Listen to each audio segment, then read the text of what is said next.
Police ने कर लिया सूरज को गिरफ्तार, कावेरी को जान से मारने की कोशिश के जुर्म में। पर क्या वक्त रहते ईशा जी अपनी माँ की जान बचा पाएंगी या इस बार भी वो अपनी माँ को हमेशा के लिए खो देंगी? जी हाँ दोस्तों, कहानी की शुरुआत होती है उस पल से जब गुलाब सिंह ने अपना सबसे बड़ा दांव खेल दिया है। सूरज से उसने वो घटिया काम करवा दिया जिसके बाद ईशा जी के दिल में सूरज के लिए सिर्फ और सिर्फ नफरत रह जाएगी, क्योंकि ईशा अपनी माँ कावेरी से बेपनाह प्यार करती है। वो भला कैसे बर्दाश्त करती कि उसका पति ही उसकी माँ की जान का दुश्मन बन गया। ईशा को पहले तो यकीन ही नहीं हुआ था जब कावेरी ने कहा था, तेरे पति को मेरे बारे में कुछ भी पता नहीं चलना चाहिए, वो एक नंबर का जल्लाद है, उसने मुझे कैद करके रखा था। ईशा तो अपनी माँ को सूरज से मिलवाकर उनकी सारी गलतफहमी दूर करना चाहती थी। उन्हें बताना चाहती थी कि सूरज भले ही गुंडा है पर दिल का साफ है और किसी के साथ बुरा करने का सोच भी नहीं सकता। लेकिन गुलाब सिंह के होते हुए सूरज ईशा का भरोसा कैसे जीत पाता? गुलाब सिंह जो कब से यही चाहता था कि किसी तरह सूरज को ईशा की जिंदगी से निकाल दे और ईशा को वापस गुलाब हवेली ले आए। अब जब उसका प्लान कामयाब हो रहा है तो उसे कौन रोक सकता है? गुलाब सिंह ने सूरज को पहले ही भड़का दिया था। वो पागल औरत भाग चुकी है, मुझे उससे खतरा है, बिंदिया भी गायब है, दोनों मेरे लिए खतरनाक हो सकती हैं। अगर वो नजर आए तो उसे छोड़ना मत। बेचारा सूरज जो अपने बाबूजी का कहना टाल ही नहीं सकता, हाँ कर देता है।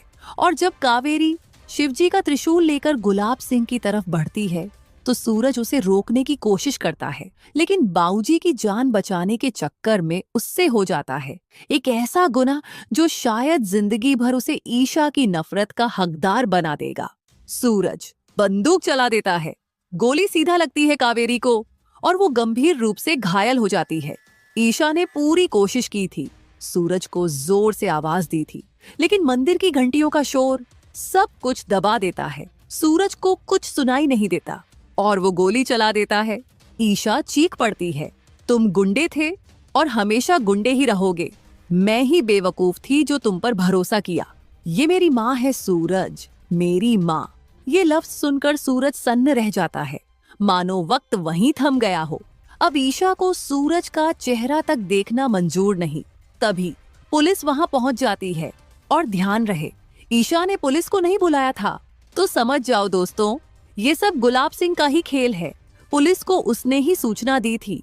पुलिस आते ही सूरज को गिरफ्तार कर लेती है और इस बार बाबूजी भी उसे नहीं बचाएंगे, क्योंकि वो क्यों चाहेगा कि सूरज दोबारा ईशा की जिंदगी में आए। सूरज ईशा के सामने गिर गिर कर माफी मांगता है, सच बताने की कोशिश करता है, पर ईशा इस बार एक लफ्ज भी सुनने को तैयार नहीं। उसे सिर्फ अपनी माँ की फिक्र है। वो तुरंत एम्बुलेंस को फोन करती है और कुछ ही पल में एम्बुलेंस वहां पहुंच जाती है। ईशा अपनी माँ को स्ट्रेचर पर लिटाकर एम्बुलेंस में डाल देती है। एक तरफ ईशा अपनी माँ की जान बचाने के लिए अस्पताल की तरफ दौड़ रही है और दूसरी तरफ सूरज को पुलिस जीप में डालकर थाने ले जाया जा रहा है और शायद यहीं से इन दोनों के रास्ते हमेशा के लिए अलग हो जाएंगे। पर दोस्तों, क्या ईशा जी के सामने कभी पूरा सच आएगा? क्या सूरज खुद को बेकसूर साबित कर पाएगा? क्या वो दोबारा ईशा का भरोसा जीत पाएगा? अगर आप भी चाहते हो कि ईशा जी सूरज को माफ कर दे तो कमेंट करो, ईशा जी प्लीज सूरज को माफ कर दो। और हाँ, वीडियो को लाइक करना और चैनल को सब्सक्राइब करना मत भूलना।